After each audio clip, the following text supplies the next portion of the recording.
long before the marble and empire, before the legions and the laurels. There was a river, wild, untamed, and whispering through the heart of a savage land. Along its banks, wolves hunted, thunder rolled over distant hills, and the gods still walked among men. This was not yet the Rome of glory. It was a place of myth, blood, and hunger. And from that hunger, the greatest empire the world would ever know was born. The Tiber River shimmered under the dying sun, its waters red with clay and the reflection of a burning sky. On its edge lay two infants abandoned, crying, doomed. But fate had already written another story for them. Out from the forest came a she-wolf, her yellow eyes burning with a wild intelligence. She sniffed the children, not as prey, but as kin.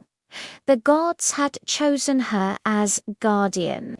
She fed them with her own milk, warmed them against her fur, and from her howl they learned the sound of destiny.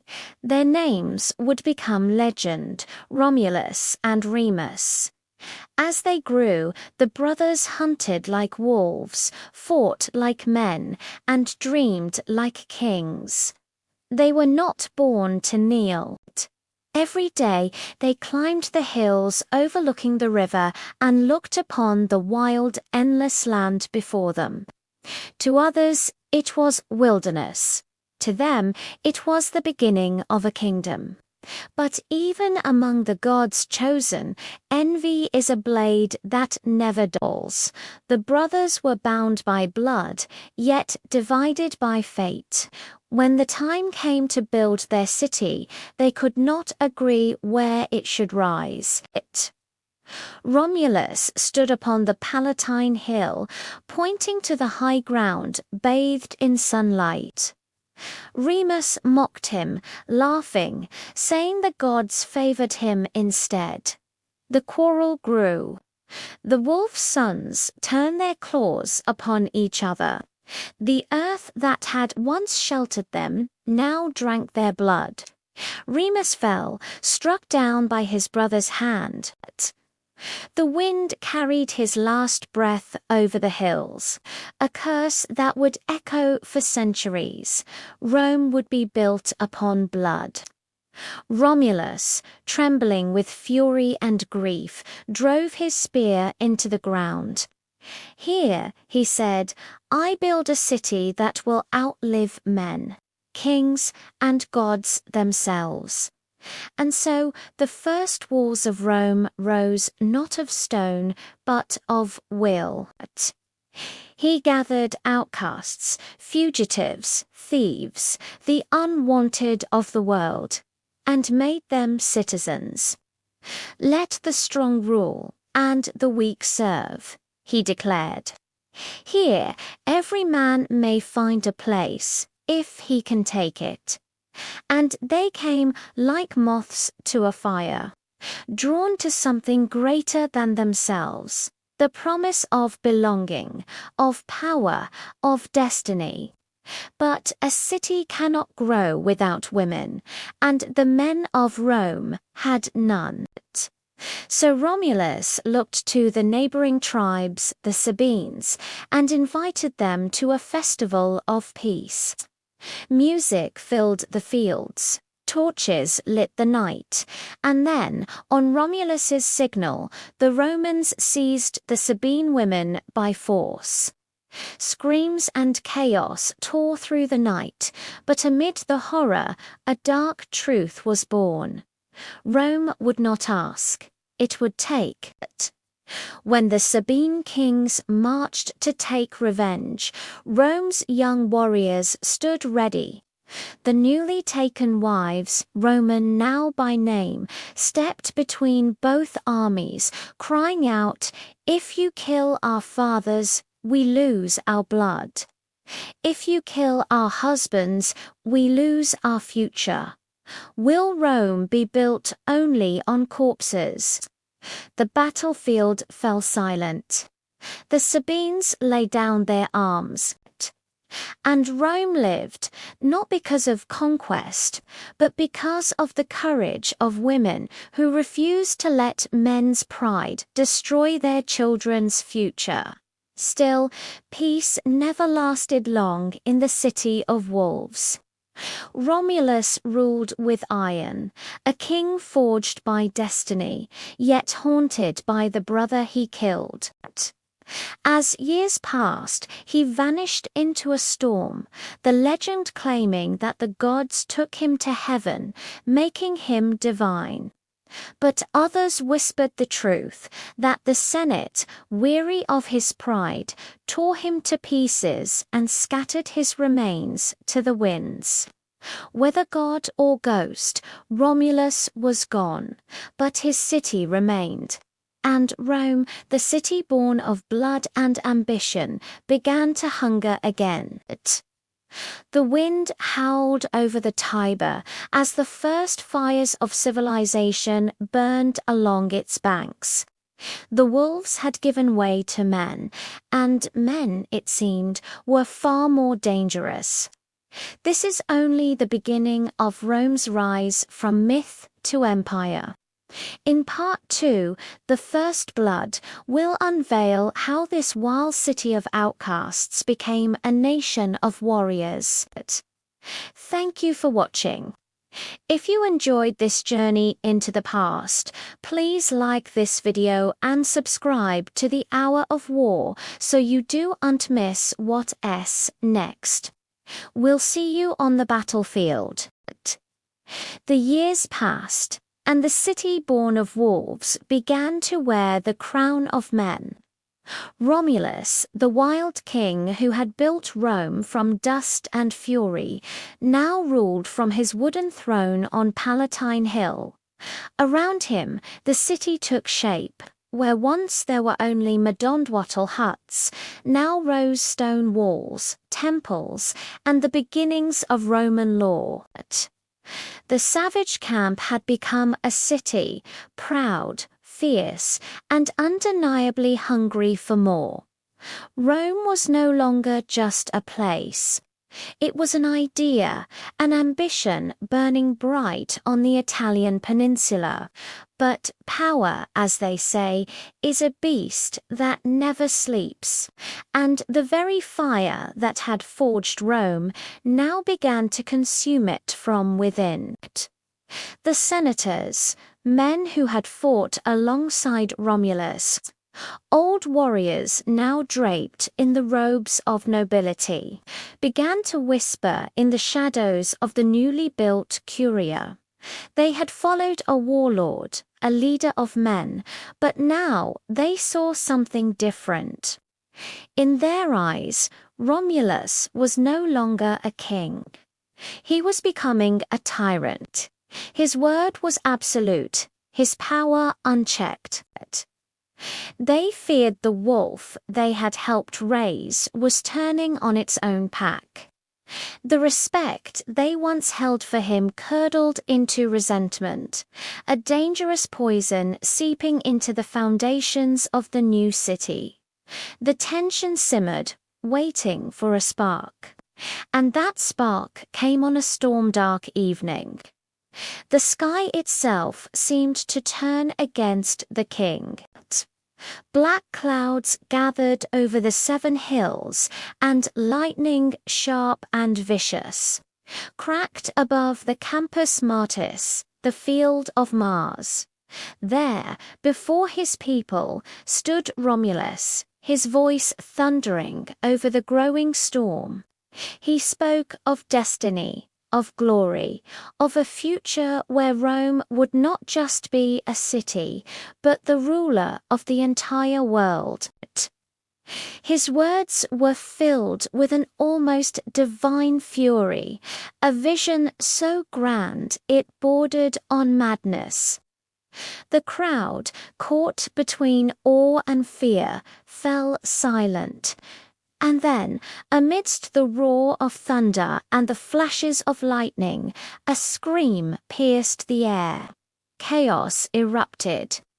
What happened next is lost to history, shrouded in legend and speculation.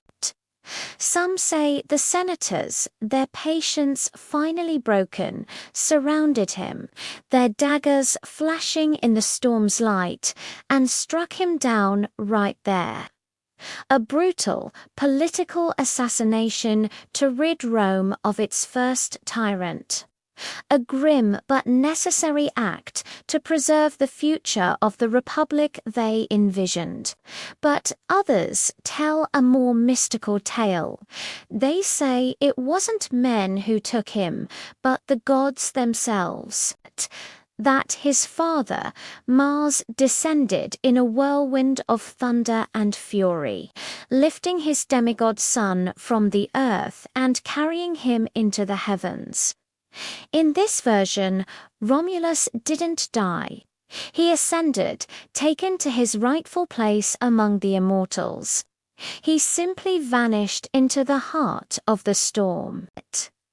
Either way, one fact remained undisputed. When the storm finally cleared and the last rumbles of thunder faded, the people gathered, trembling and confused. "Where is our king?" they cried out, their voices echoing in the sudden, eerie silence. No one had an answer. Romulus was gone. No body was ever found. As the bewildered Romans looked to the senators for answers, a voice, perhaps that of the influential senator Proculus Julius, whispered through the wind, calming the panicked crowd, "He is with the gods now, watching over us." Rome mourned its founder, its first king, but it did not fall. The city was stronger than one man. For every king it lost, a legend was born to take his place, to fuel the Roman spirit. They built a shrine to Romulus on the Quirinal hill, but they no longer worshipped him as a man. He became a god, a divine protector of the Roman people, and they gave him a new name, Quirinus. The warrior founder was now a deity, his story woven into the very fabric of Rome's identity. Thus ended the age of the first king, the shepherd boy suckled by a wolf, the fratricide who laid the first stone, the tyrant who vanished in a storm, had become a god. And from the ashes of this one ruler, the spirit of 1,000 future conquerors, consuls and emperors began to rise. Rome had tasted power, and its appetite was just beginning to grow. If you've just joined the Hour of War, remember this is only the dawn of the empire. What happens when a city built by a king is left without one? Join us next time for part 4 of our series, The Seven Kings, where we will unveil how Rome's throne became both a coveted prize and a deadly curse for those who dared to sit upon it. Thank you for watching. If you enjoyed this journey into the past, don't forget to like, subscribe, and hit that notification bell so you don't miss a single chapter of our story. We'll see you in the next hour. The wind over the Tiber carried the scent of smoke and ambition. The small city that Romulus had built with blood and stubbornness had not only survived, had grown. Its wooden huts were turning to stone, its narrow paths into streets, and its people were beginning to whisper the word greatness. But greatness, in Rome, was never born in peace. It was always pulled, screaming, from the jaws of chaos. 4 years after Romulus vanished, whether taken by a storm, a dagger, or the will of the gods, the city lived under kings. Not just one, but 7. Each carved his name upon Rome's soul, and each left behind a scar. The first was Numa Pompilius, a man of peace. He despised war, worshipped the gods, and taught the wild, restless Romans the meaning of law and order. Under his rule, temples rose where swords had once clashed. But peace can breed complacency, and men who are born warriors cannot simply pray forever. After him came Tullus Hostilius, a king with fire in his veins. He threw open the temple doors and called back the gods of war. Under his banners, Rome marched against Alba Longit's own mother city. Brother killed brother, cousin faced cousin, and when the smoke finally cleared, Alba Longa was gone. Rome had devoured its own kin. It was said that Tullus died struck by lightning, punishment from the heavens for his arrogance. The people began to believe that the gods themselves watched this city with a mixture of fascination and fear. Then came Ancus Marcius, who found a balance between the sword and the plough. He built bridges across the Tiber, fortified the city's ports, and opened Rome to trade. But with every new bridge he built, more enemies appeared on the horizon. Rome was no longer a village, it was a hunger with walls. The next kings were not even Romans by blood. Tarquinius Priscus, an Etruscan, arrived with wealth, cunning, and dreams far larger than the city itself. He brought with him artisans, war horses, and the symbols of true monarchy: the golden crown, the ivory throne, the purple robe. He began Rome's transformation from a city of mud and wood into a kingdom of marble and stone. Yet, as always, power invites envy.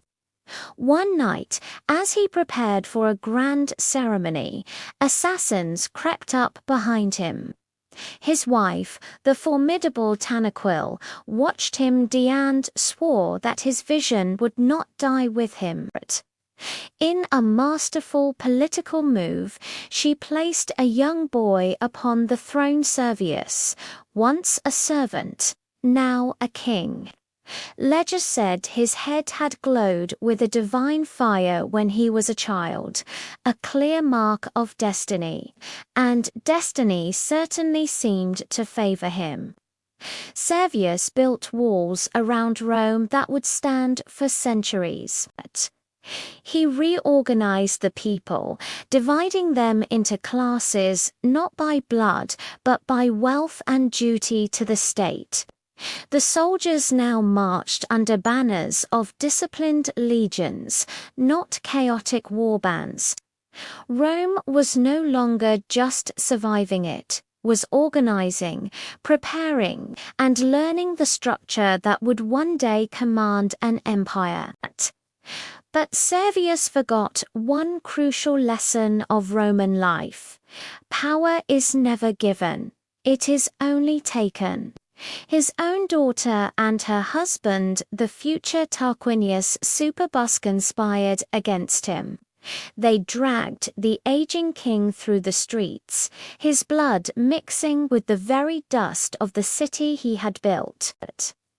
In a final act of desecration, his daughter rode her chariot over his corpse. Rome watched in horrified silence. The gods, it was said, turned their faces away in disgust. Tarquinius, soon known as the Proud, became the last of Rome's kings.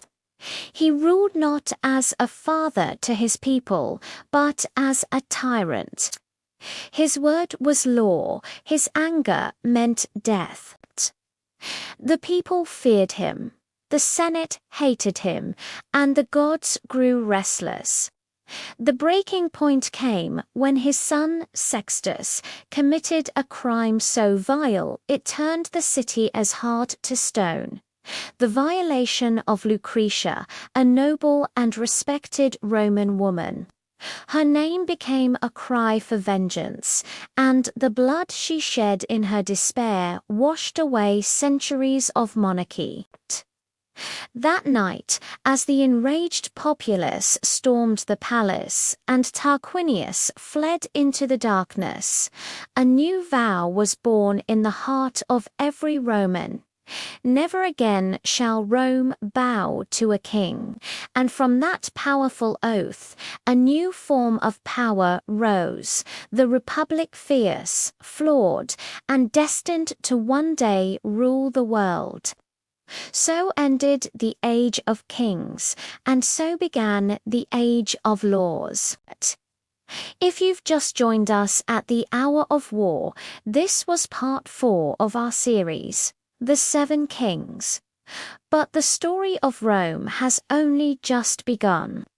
In part 5, The Birth of the Republic, we'll witness how this city of rebellion forged a system that would outlast empires. Make sure to like, share, and subscribe to the Hour of War, where every fall gives birth to a new rise. Thanks for watching, and we'll see you in the next chapter of history. Freedom had given Rome new life, but it had also given it new enemies. The kings were gone, their shadows chased from the 7 hills, but those same shadows lingered in the lands all around Italy. The Etruscans to the north, the Sabines in the mountains, the Volscians and Aqui to the south. Each tribe watched the young, rising republic with a mixture of fear and hatred. This new Rome was a strange thing. It was proud, reckless, and utterly defiant. It had no emperors, no dynasties, no royal bloodline to command loyalty. It had only citizens, men who fought not for a king, but for an idea, the name of Rome itself. The first years of the Republic were a relentless storm of wars. Every spring, as soon as the frost left the ground and the fields turned green, the armies would march. The plough was left standing in the soil, and the farmer became a soldier. This was the heart of what the Romans called asterisk virtues. Asterisk, a word that meant more than just courage. It was the strength to fight not for one man's glory, but for one shared idea, the state, the republic. The first to test this new resolve were the Sabines, striking from the hills. They burned Roman farms, drove off the cattle, and openly mocked the weakness of a city without a king. But the Senate, the heart of the new government, called the legions. Soon the sun glinted off the polished bronze of Roman shields as they marched to meet the threat. The Sabines were fierce warriors, mountain fighters, who knew every pass and every ambush point. But the Romans possessed something far stronger than local knowledge or greater numbers. They had discipline. Imagine the scene. The Sabine warriors charging down the hillsides, a chaotic wave of shouts and brandished weapons. And facing them, the Roman line, an immovable wall of shields locked together, spears held steady. The Sabines crashed against them, not once, not twice, but again and again, like waves breaking upon a cliff of stone. And just like the cliff, the legions held. Rome won that day, not because it was inherently mighty, but because it simply refused to yield. But the peace was short. Next came the Volscians. a powerful people from the fertile southern plains, and their leader was a name that sent a chill through the heart of every Roman. Coriolanus. He had once been a Roman hero, a celebrated general who had saved the city from a terrible famine by capturing enemy grain supplies. But pride, as it often does, became his poison. When the common people, the plebeians, opposed his political ambitions, his arrogance turned to fury. He turned his sword against his own people, threatening the very city he had once saved. Exiled and burning with a thirst for vengeance, Coriolanus did the unthinkable. He joined Rome's enemies, the Volscians, and led their army to the very gates of Rome. Inside the walls, panic reigned. The Senate, once so resolute, now trembled. The soldiers, faced with the prospect of fighting their former commander, a man they had once followed into glorious battle, hesitated. It seemed the city was doomed, brought to its knees by one of its own sons. And then, in that moment of absolute despair, something extraordinary happened. A group of Roman women, noble matrons and common wives alike, came forward. They would not let their city fall. At their head was Vittoria Coriolanus's own mother and his wife Volumnia, holding their young children. They walked out of the city gates, through the lines of stunned Volscian guards, and straight into the enemy camp. They stood before the conquering general. His mother, her voice not trembling but firm with a power that no army could match, looked him in the eye. "Have you come as an enemy to attack your country, or as a son to greet your mother?" she asked. "You have conquered everything, my son," she said, her words cutting deeper than any sword, "except your own heart." Coriolanus, the fearsome warrior, the man who had terrified armies, fell to his knees. He was torn between his duty as a general and his love as a son. Weeping, he withdrew his army. Rome was saved, not by swords or shields, but by a mother's tears. Yet the cycle of war did not end. The Aqui and the Volscians returned, year after year, striking at the borders like wolves, testing a fence, always looking for a weakness. And one day they found one. An entire Roman army was trapped, surrounded on Mount Olgidus. The situation was dire. It seemed all was lost. In this moment of ultimate crisis, the Senate turned to an ancient, desperate measure. They would appoint a dictator. This wasn't a dictator in the modern sense. For 6 months, and 6 months only, one man would be granted absolute power to save the Republic. After that, he was expected to step down. The man they chose was Lucius Quinctius Cincinnatus. When the messengers from the Senate found him, he wasn't sitting in a grand villa or reviewing troops. He was in his small field, behind a plough, his hands covered in the soil of his farm. He listened calmly to their urgent plea, wiped the sweat from his brow, and said simply, "Lead me to my duty." Within 16 days, Cincinnatus raised a new army, marched to Mount Olgidus, surrounded the enemy who had surrounded the Romans, and forced their complete surrender. The war was over. Rome celebrated him as a savior. They offered him riches, honors, a triumph through the city streets. Cincinnatus refused it all. His duty was done. He walked back to his farm, laid down the sword and the rods of absolute power, and picked up his plough again. In that simple act, the Romans found their most cherished ideal, that true power lies not in its acquisition, but in its restraint. By now, Rome's neighbors had learned a healthy fear of its discipline and its unbreakable will. What had begun as a single, struggling city on a river was slowly, surely, becoming something else entirely, a force, an idea, a destiny taking shape. And yet, with each victory, the Romans themselves were changing.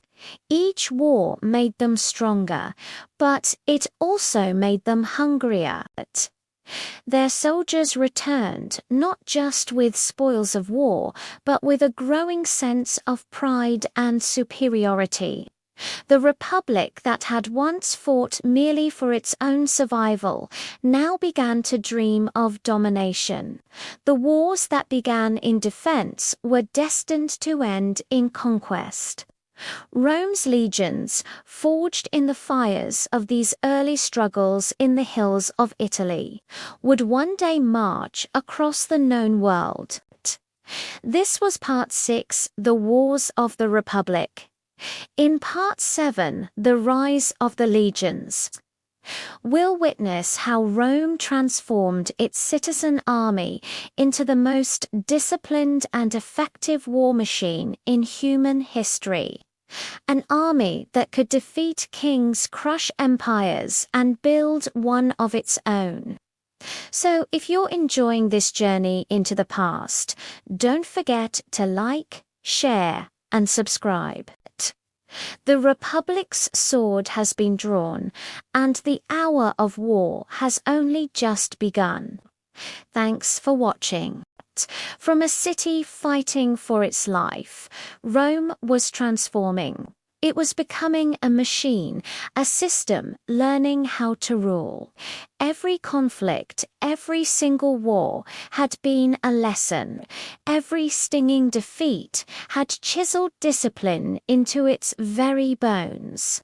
And now, rising from the smoke and dust of countless battles, a new creation was born, the Roman legion. Think back to the early days. Rome's soldiers were citizen farmers, grabbing a sword when the city called. They were brave, no doubt, but they were also disorganized. They fought in loose, chaotic formations, more like a mob than a professional army.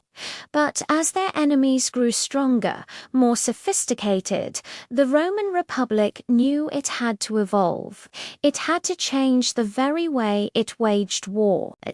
And so the legions became the beating heart of Rome. These weren't just armies of men anymore.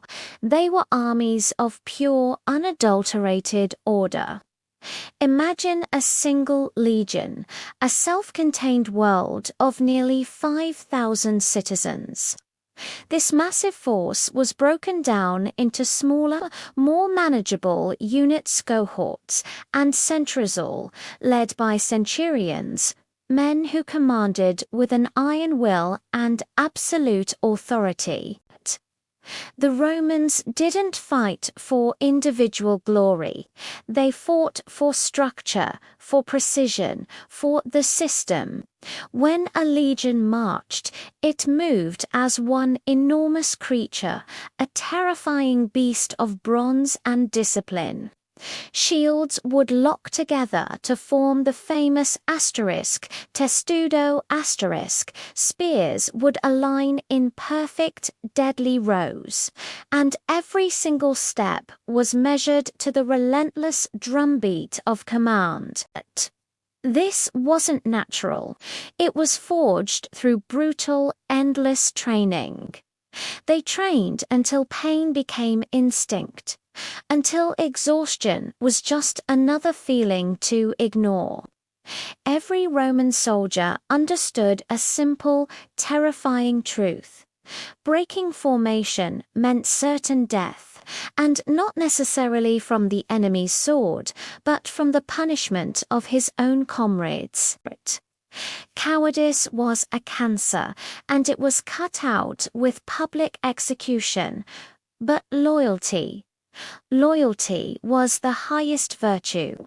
It could turn a simple farmer into a legend, a hero of the Republic. The secret to Roman dominance wasn't just courage, it was organization. While other nations fought with raw passion and chaotic fury, Rome fought with a calculated, repeatable pattern. They built their famous roads, engineering marvels that allowed their armies to move faster and farther than anyone had ever thought possible. They built fortified camps that could be erected and dismantled in a single day.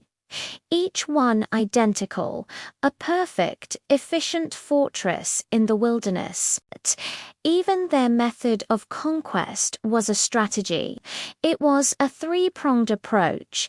They offered citizenship to some, drawing them into the Roman world. They forged alliances with others, turning potential enemies into partners, and for those who dared to resist annihilation.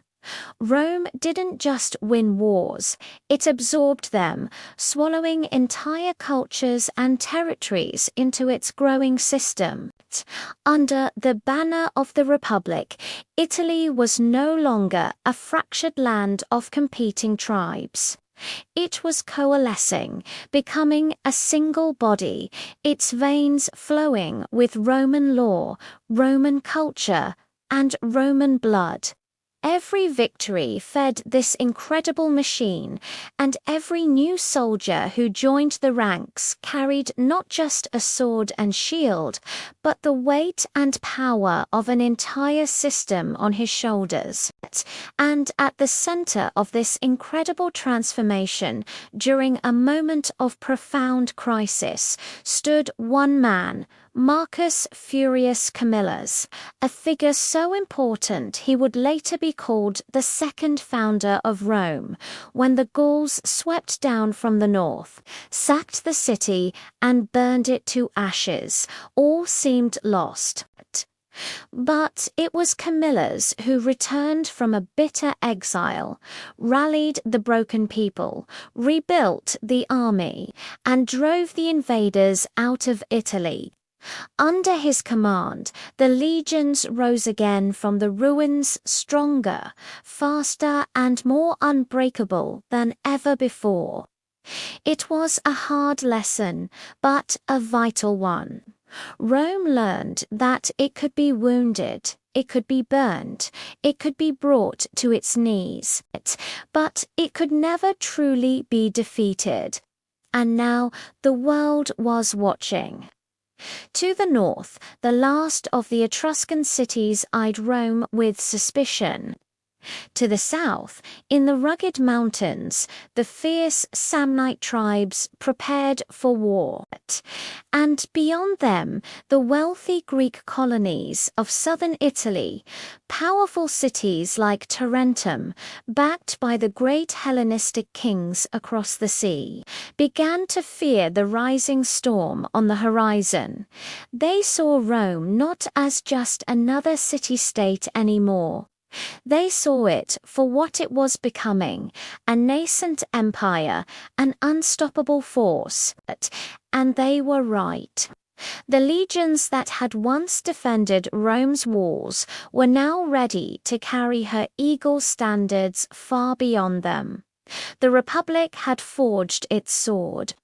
Soon it would test its edge against the greatest armies of the ancient world. This was part 7, The Rise of the Legions. Thank you for joining us. If you're enjoying this journey through history, make sure to like, share, and subscribe so you don't miss what's next. In Part 8, we'll march with the legions into the treacherous mountains of Italy for the Samnite Wars. It is a conflict where Rome would meet its deadliest rival yet and learn that victory always has a price that even empires must pay. Rome's march has begun, and the world is about to tremble beneath her footsteps. The dawn that followed the fall of the kings was not peaceful, it was electric. Rome had torn off its crown, but the blood of monarchy still clung to its streets. The tyrant Tarquinius Superbus had fled into exile, yet his shadow lay heavy upon the hearts of the Romans. They had shouted, "No more kings." But no one yet knew what should come instead. Freedom is a beautiful word until you realize it comes with chaos. It was Lucius Junius Brutus who stepped forward first. This was the man who had played the fool to survive the tyrant's court. The man they called Brutus the Dull, the Silent, the Harmless. But his silence had been his armor, his shield against a paranoid king. And when the body of the noblewoman Lucretia was laid before the people, a victim of the king's son, Brutus's act was over. He drew the dagger from her wound, raised it to the sky, and swore an oath on her blood. "By this blood, I swear I will drive out the kings from Rome by steel or by death." The crowd erupted. In that single moment of fiery resolve, the Republic was born. In place of one king, two consuls would now rule. Two men holding power for a single year, each with the ability to veto the other. It was a system built on a fragile balance of ambition and fear. Brutus himself became one of the first consuls guiding the infant state. The Senate, once a mere advisory council for the king, now became the heart of Rome. This wasn't a democracy, not yet. It wasn't a monarchy. It was something new, something strange, an experiment in order built on mutual distrust. But freedom, like all revolutions, immediately attracts enemies. Tarquinius was not finished. From exile, he gathered the powerful Etruscan kings, whispering poison and vengeance into their ears. "Rome," he told them, "is weak. Its people are children playing with a power they do not understand." And soon the Etruscan armies marched, a tidal wave of bronze and iron, bearing down on the newborn republic. The Romans met them at the gateway to their city, the Sublician Bridge, spanning the Tiber River. As the Etruscan legions surged forward, it seemed the city was lost. But one man stood like a wall, Horatius Cocles. As the enemy spears closed in, Horatius roared for the soldiers behind him to cut the bridge down. He would hold the line. Alone, he faced the flood of enemies, his shield cracking, his body bleeding, a single Roman against an army. He held them just long enough for the last plank to fall into the river. Then he turned, offered a prayer to the river god, and leaped into the churning water. The Tiber swallowed him, but Rome lived. Legend says he emerged on the other side, wounded but alive. The people hailed him as the savior of the Republic. Even so, the war wasn't over. The Etruscans laid siege to the city. Inside the walls, fear began to creep in. The people trembled. They had no king to give a single decisive command, no single voice to lead them through the darkness. But Rome's strength had always been this: when one hero fell, another always rose. A young Roman girl named Cloelia, held as a hostage in the enemy camp, orchestrated a daring escape. She led a group of other hostages, swimming across the Tiber with enemy arrows whistling past her head. Her incredible courage shamed the men who had considered surrender. Even the Etruscan king, their enemy, was so impressed by her bravery that he honored her and let her go free. But finally, Tarquinius's allies saw the truth. This republic would not break. Its people were bound by something stronger than fear. The Etruscans withdrew their forces, and the old king, exiled and broken, vanished into history. His reign ended not with a bang, but in mud and silence. Rome had survived its first great trial, and the world would never see a Roman king again. But the fire that had forged the Republic did not fade. It grew hotter, brighter, and far more dangerous. The fire now turned inward. The common people, the plebeians, who had bled for this new freedom, demanded power equal to the patricians, the noble families who controlled the Senate. "We fought for the Republic," they cried in the streets, "and yet you still treat us as your property." The Senate, arrogant and entrenched, ignored them. So the commoners did something no one in history had ever done before. They walked out. In an act of mass civil disobedience, they abandoned their homes, their fields, their workshops, and their posts in the army. They marched out of Rome and camped on a sacred hill nearby, refusing to work, refusing to fight, until they were granted their rights. Rome froze, with no one to harvest the grain, no one to man the walls, no one to run the shops. The city ground to a halt. The nobles panicked. They quickly realized that without the plebeians there was no Rome. Desperate negotiations began. Promises were made, and from that standoff, a new, powerful voice was born in Roman politics. The tribune of the people, an official elected by the commoners with the power to veto the Senate and protect the rights of the ordinary citizen. The Republic was learning painfully, sometimes violently, that freedom is not a one-time gift. It is a constant, difficult negotiation. It is a balance between the mighty and the many, between established law and the spirit of rebellion. As the decades passed, the Senate halls filled with furious debates, and the Forum echoed with the shouts of merchants, soldiers, and citizens. Statues of heroes replaced the thrones of kings. Written laws replaced the whims of a monarch. Rome was no longer ruled by one man. Willett was ruled by the will of the state, an idea greater than any single person.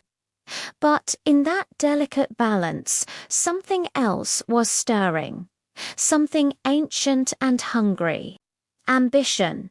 The Republic had been born in fire, and it would one day die in the same flames. Its greatest saviors would become its destroyers. Its most loyal protectors would become its ultimate betrayers. The cycle had only just begun. This was the birth of the Republic. Thank you for joining us on the Hour of War. the next chapter.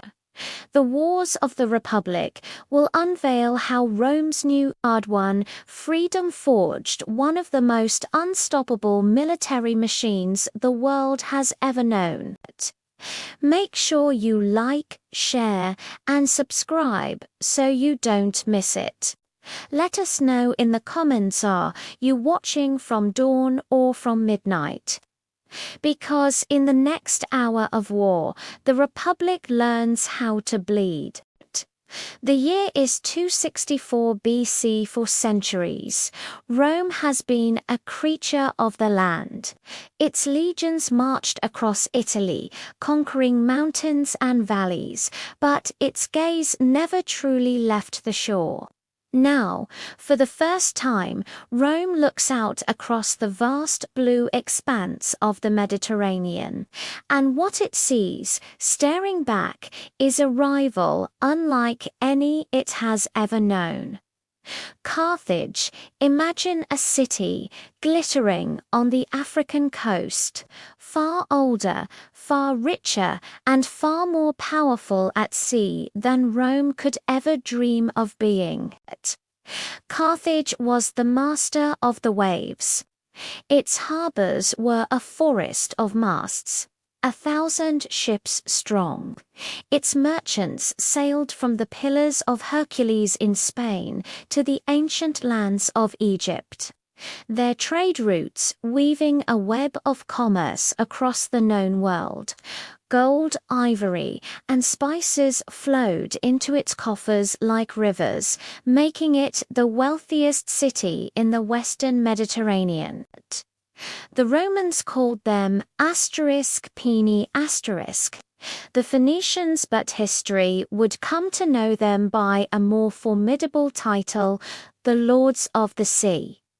For a long time these two giants coexisted, one ruling the land, the other the sea. But empires, like predators, cannot share a territory forever. Their worlds were destined to collide, and the flashpoint would be a small, fertile island nestled right between them, Sicily. A prize coveted by both. Sicily became the spark that ignited one of the most monumental conflicts in ancient history, the First Punic War. It was a clash of titans, a collision of two completely different philosophies of power. Rome, the land-hungry wolf, built on the discipline of its legions and the iron will of its senate. Carthage, the sea-born shark, reliant on its naval supremacy and mercenary armies funded by immense wealth. When the war began, the disparity was almost comical. Rome had no navy. Its soldiers were farmers and infantrymen who knew dirt and steel, not tides and sails. A Roman on a ship was as out of place as a fish on a battlefield. Carthage, with its centuries of maritime experience, held all the cards. Their Queen Quirim's massive warships with 5 banks of oars were the pinnacle of naval technology, crewed by sailors who had known the sea since birth. The initial encounters were a disaster for Rome. How could a land power possibly challenge the masters of the ocean? But if there is one thing we've learned about Rome, it's this. Rome adapts, Rome learns, and Rome overcomes. Faced with an impossible challenge, the Republic did what it always did, innovated with brutal efficiency. The story goes that a Carthaginian warship washed ashore on the Italian coast. The Romans, seizing their chance, took it apart, plank by plank, nail by nail. They reverse-engineered the enemy's greatest weapon. Within a matter of months, Roman shipyards were churning out hundreds of copies. But copying wasn't enough. The Romans knew they couldn't outsail the Carthaginians, so they decided to change the rules of the game.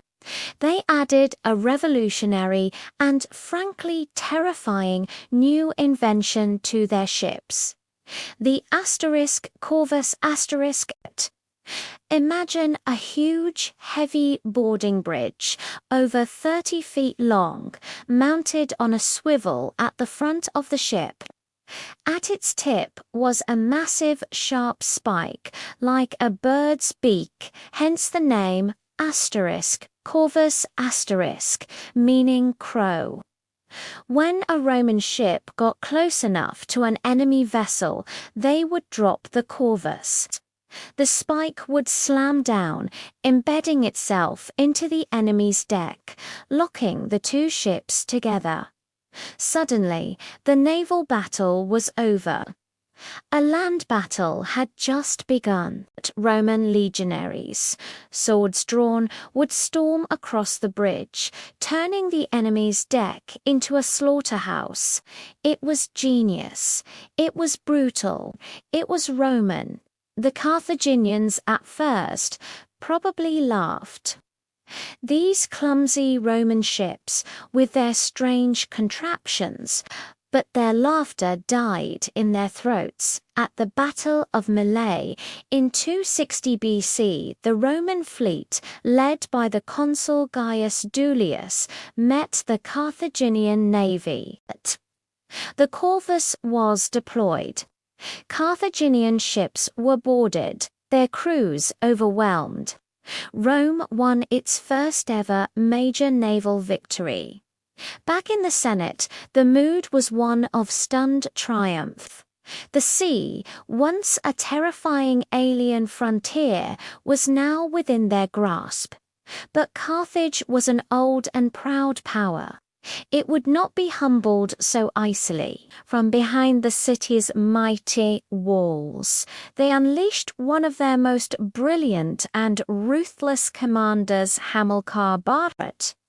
His surname Barca meant thunderbolt, and he lived up to the name. Hamilcar landed in Sicily and waged a relentless guerrilla war against the Romans. He struck from the shadows, ambushing garrisons, raiding supply lines, and retaking cities with lightning speed. For years, he was a thorn in Rome's side, a constant painful reminder that Carthage's spirit was far from broken. He showed the world that the lords of the sea would not surrender their domain without a fight to the death.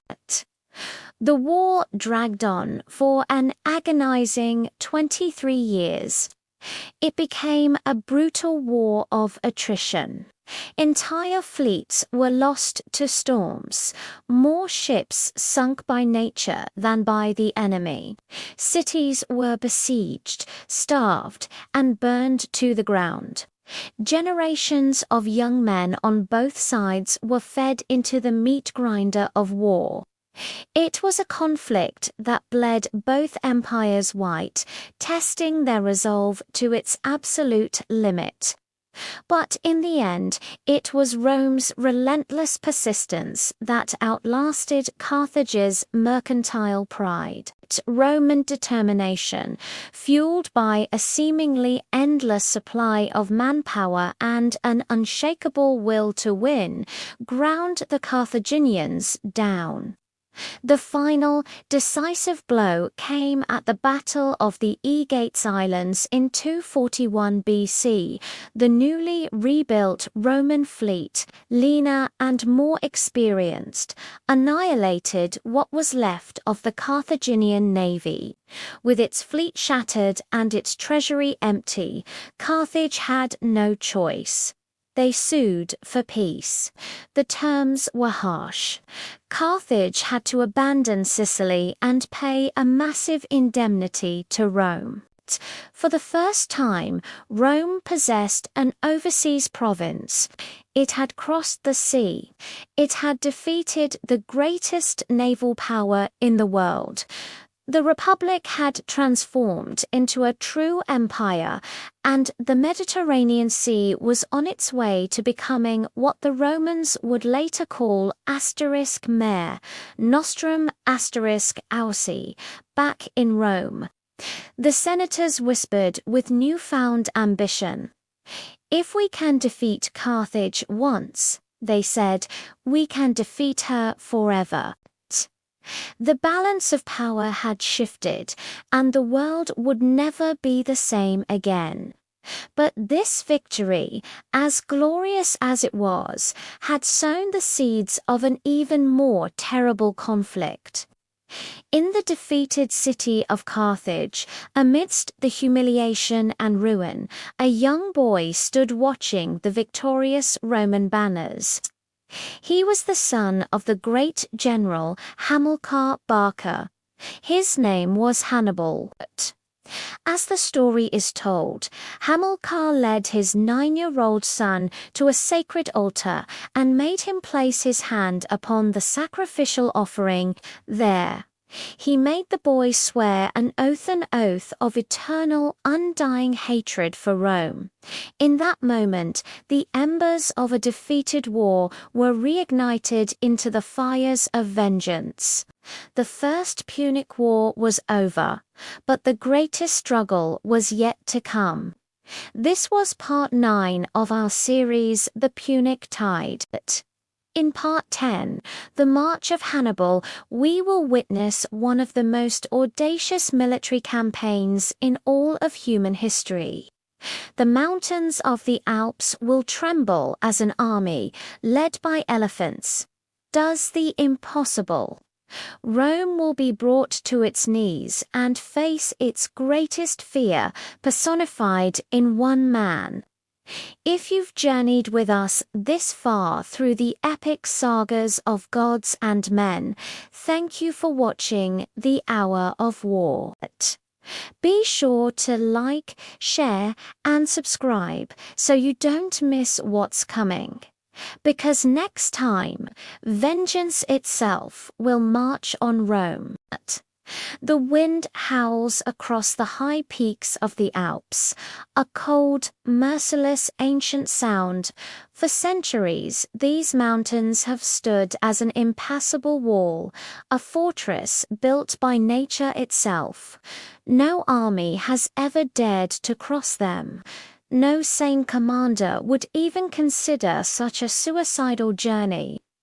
But Hannibal Barca was not like other men. He was not sane in the way the world understood it.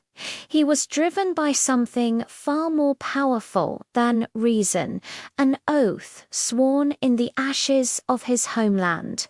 Picture a young boy standing amidst the ruins of a defeated Carthage, his father's hand on his shoulder. This was Hannibal, the son of Hamilcar Barca, a general who had seen his nation brought to its knees by the rising power of Rome. There, in that moment of humiliation, Hannibal swore an oath of eternal hatred.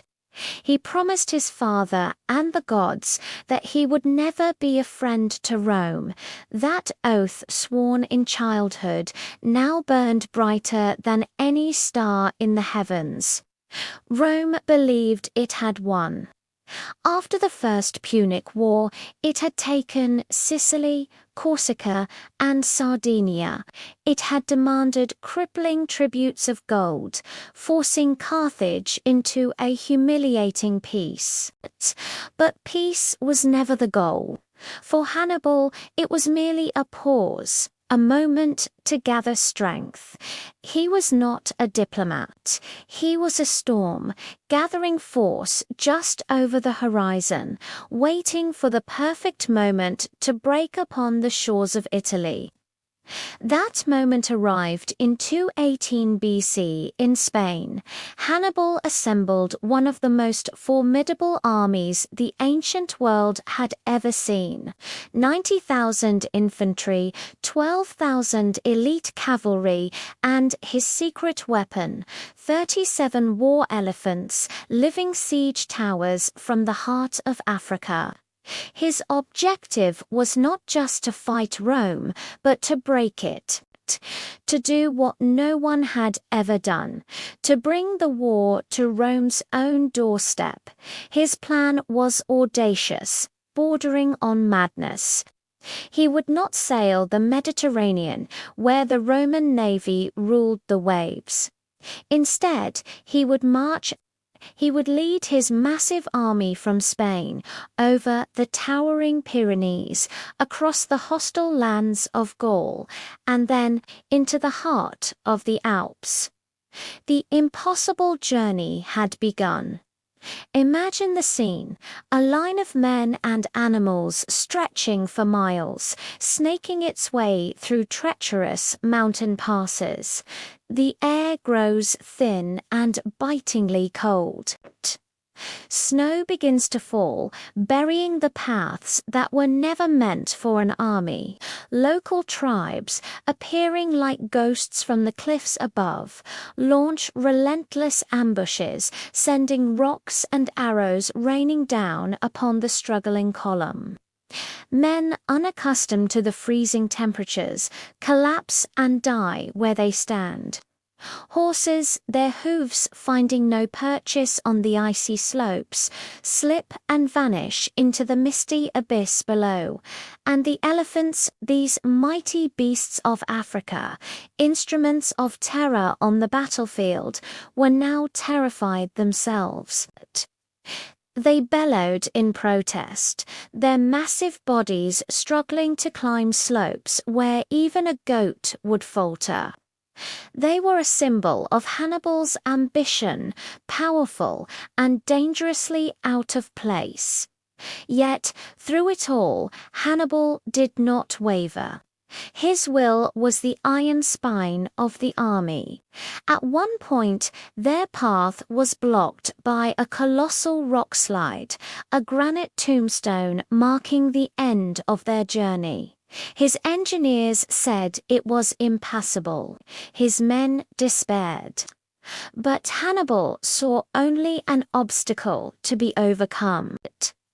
In a stroke of genius born from desperation, he ordered his men to build massive bonfires against the rock face. When the stone was white-hot, he commanded them to douse it with sour wine. The sudden change in temperature caused the rock to crack and shatter. Through fire and frost, Hannibal literally forged a road for his army. He bent nature itself to his will. After 15 brutal, soul-crushing days, what remained of the Carthaginian army finally descended from the mountains into the plains of Italy. They were a shadow of their former selves, shattered, starving, half-frozen, but alive. Of the 90,000 infantry who began the march, less than half had survived. The mighty elephant cause was decimated. Behind them, the Alps stood as a graveyard for their comrades. But ahead of them, ahead lay the prize. The Republic of Rome. When news of Hannibal's arrival reached the Senate, it was met with disbelief and scornful laughter. No one crosses the Alps, the proud Roman consuls declared. They saw a ragged band of survivors, not a threat. They were wrong. The storm had not weakened in the mountains. It had been tempered, hardened into something unbreakable. The storm had arrived. Rome quickly dispatched its legions, confident of a swift victory. At the Battle of the Trebia, they met Hannibal's force. The Roman commander, arrogant and eager for glory, was easily goaded into action. Hannibal lured the Roman infantry across an icy river on a frigid winter morning. As the freezing, Waterlogged Romans struggled onto the bank, their limbs numb and their formations in disarray. Hannibal sprang his trap. Hidden cavalry, concealed by his brother Mago, slammed into their rear. The Roman army, twice the size of Hannibal's, was crushed. It was a stunning victory, a brutal announcement of his arrival. But he was just getting started. The following year, at Lake Trasimene, he orchestrated one of the largest and most successful ambushes in military history. Using a thick morning fog as his cloak, he trapped another massive Roman army against the shores of the lake. The Romans marched blindly into a perfectly laid kill zone, hemmed in by the hills, the lake, and the Carthaginian lines. They were annihilated. The water of Lake Trasimene ran red with Roman blood for days. The consul himself was killed, and his army ceased to exist. Rome was now in a state of panic. Hannibal was a phantom, a monster who could not be beaten. And then came Cannae, the day that would be forever seared into the Roman psyche. The Republic, desperate to end the threat once and for all, assembled the largest army it had ever put into the field, a staggering force of over 80,000 men. They cornered Hannibal on an open plain in southern Italy, confident that this time their sheer numbers would overwhelm him. Hannibal, with barely half that number, faced them calmly. His true weapon was not the sword or the spear, but the brilliant calculating mind behind his eyes. What happened next was a masterclass in military tactics.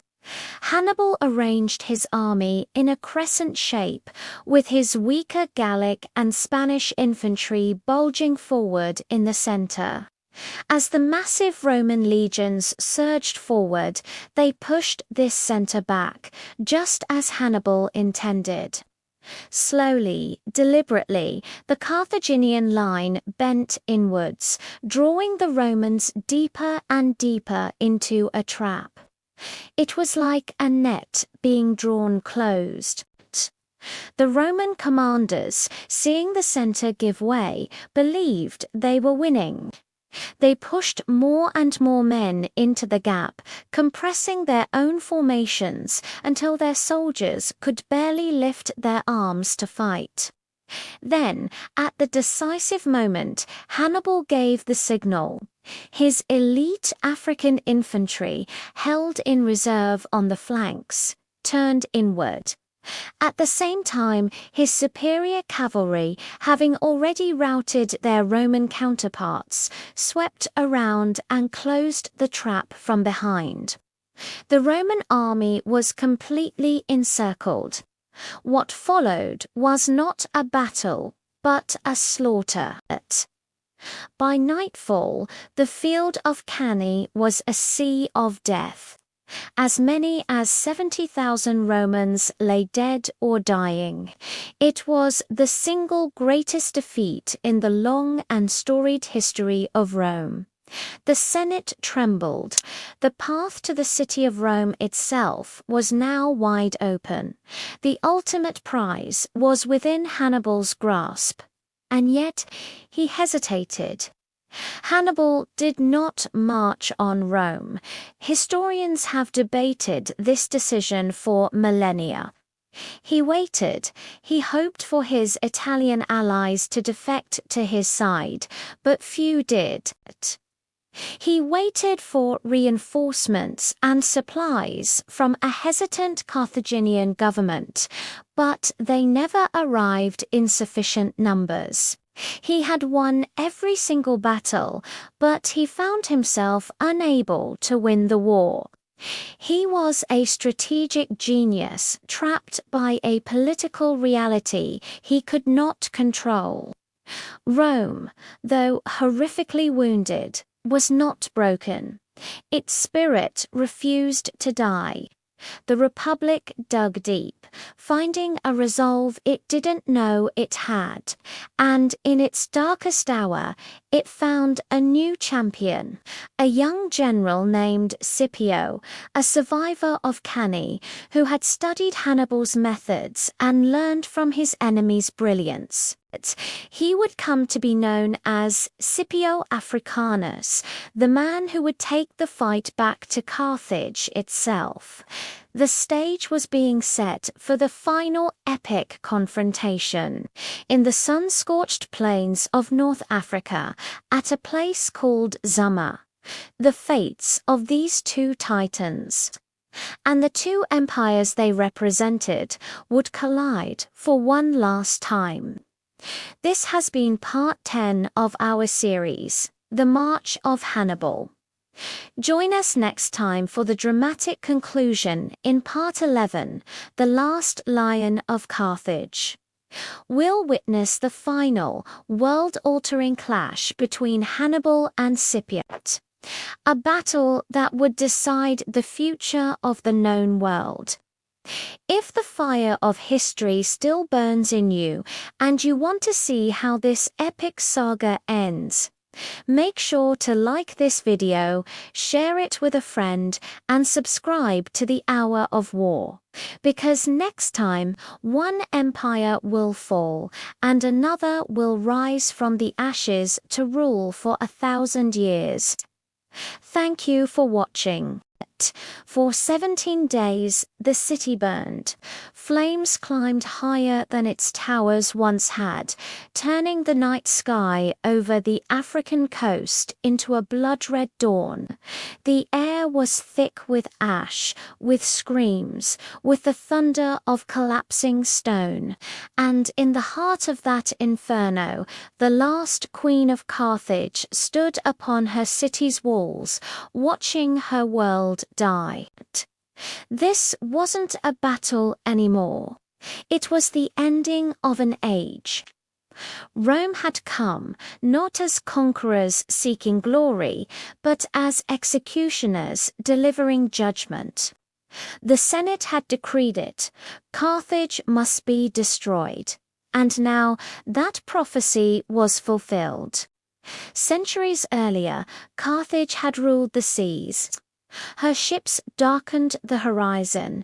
Her merchants carried silver, ivory, and gold. She had no equal in wealth, none in power. But her fate was sealed the day she made an enemy of Rome. 3 great wars had scorched the Mediterranean.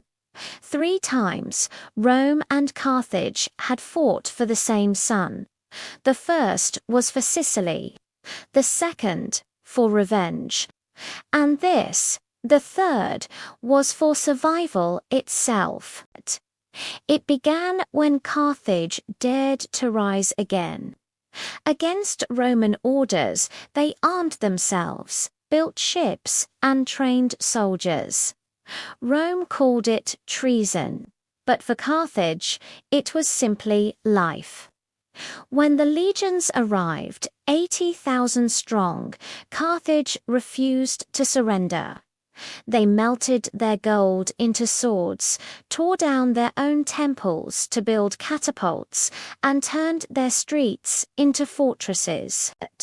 For 3 long years, they held out against hunger, against fear, against the inevitable. Then came Scipio Aemilianus, grandson of the man who had once defeated the legendary Hannibal. He was cold, relentless, and patient. He ordered the city sealed, its harbors blocked. No food could get in. No mercy would be shown. By the 3rd year, the people of Carthage were eating leather from their sandals and rats from the sewers. Mothers wept over empty bowls. The desert wind carried the stench of death across the walls. And yet they fought on. When the walls finally broke, Rome's legions poured in like a red tide. The battle raged street by street, house by house. Women fought with kitchen knives. Priests set fire to their own temples. Children threw stones from rooftops. There was no surrender. There was only the fire. At dawn on the 17th day, the last defenders were trapped in the temple of Eshmun, Carthage's god of healing. The sacred place became their tomb.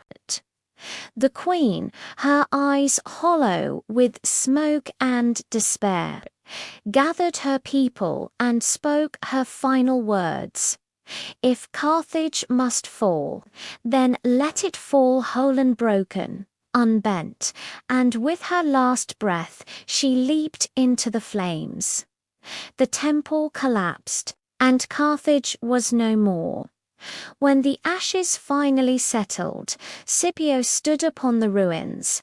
The wind howled through the wreckage, carrying the cries of ghosts.